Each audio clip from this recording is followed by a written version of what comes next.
number of students who are very concerned about taking out loans.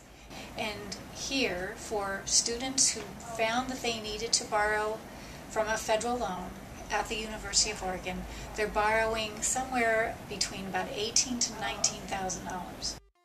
I have about $45,000 in student loans. I have about $17,000 in debt.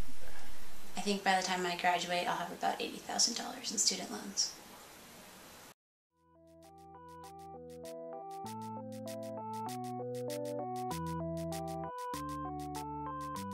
I'm still before the period where I have to pay back my student loans, and so it'll be a range, I think, that I have to pay $150 a month. And so I have 6 months after I graduated, so I have about 3 more months until I have to start paying them back.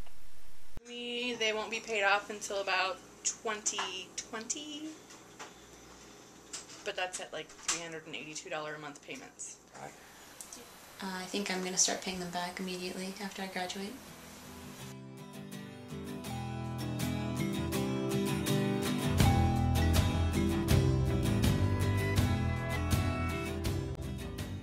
I'm using 3 different types of loans: the alternative loan, the federal direct loan, and the parent federal direct loan.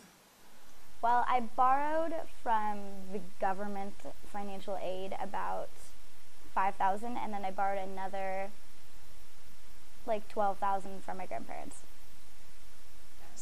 Subsidized loan is the kind of loan where the feds pay the interest, the federal government pays the interest for the student while the student's in school, and for 6 months during the grace period after the student's graduated. So the unsubsidized loan, that interest accrues all that time, and it's a more expensive loan as a result. If a student is needy, we offer the subsidized loan, but a lot of students who are needy also take out the unsubsidized loan, and parents will take out the parent loan. The only interest rate that really matters is actually when you go into repayment on the subsidized loan, and then when you're in an unsubsidized loan, what's accruing for you. If you're borrowing $18,000 to $19,000, but over the life of your career, you will be making much more than that. So you have to put it in perspective. But we still want students to make decisions about loans very carefully.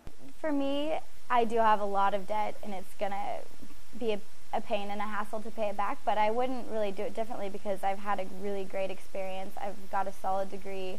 I've made a lot of connections, and so the debt is a really negative part of it, but there's so many other positive aspects that it was worth it. And I just wish that I was entering a better economy where I didn't have to feel so nervous about the fact that I'm going to have to be adding $150 a month at least in 3 months when I have no job at this point.